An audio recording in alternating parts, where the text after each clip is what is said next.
समाचार अब तक, सत्य का साहस। सध्या सर्वत्र डेंग्यूची साथ मोठ्या प्रमाणात वाढत चाललेली आहे। नागरिक डेंग्यूच्या आजारामुळे त्रस्त झाले आहे।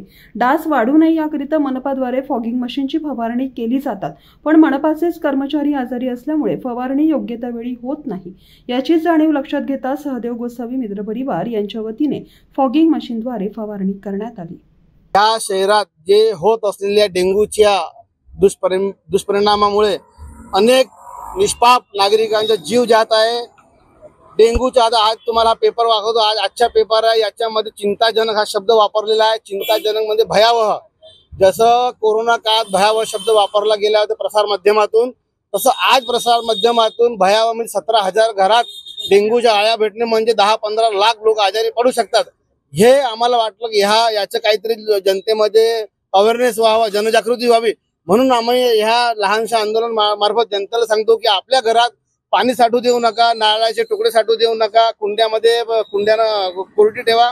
आणि सन्माननीय खोपडे साहेब, सन्माननीय आमचे पालकमंत्री देवेंद्र फडणवीस साहेब आणि आमचे नागपूरचे खासदार गडकरी साहेब यांना सांगू इच्छितो की आपण ह्या डेंग्यूचे लोक, हे जे निष्पाप लोक मरतात, या डेंग्यूवर कुठेतरी आपण आळा घातला पाहिजे आणि निष्पाप लोकांचा जीव वाचवावा हीच आपल्याला अपेक्षा आहे। आम्हाला मागील 2 दिवसापासून लकडगंज झोन मधून जे इथे काम करणारे जे कर्मचारी आहे, ते पूर्ण कर्मचारी किमान 15 ते 20 कर्मचारी ह्या डेंग्यूच्या आजाराने ग्रसित आहेत। त्यांनी आम्हाला फोन केलं की सहदेव भाऊ, आमच्या झोन मध्ये तुम्ही आपली फवारणी मशीन घेऊन या। तुमच्या मशीन ज्या ठिकाणी आहे तिथे डेंग्यूचा नायनाट होतो, आमच्या मशीन मध्ये डेल्टा फॉक्स सारखे औषध टाकतो। आणि हे यांचं म्हणणं आहे की हे जे कॉर्पोरेशनची मशीन आहे, फक्त त्याच्यामध्ये ते डिझेल टाकताना फवारणी करून त्याच्याने काहीच असर होत नाही।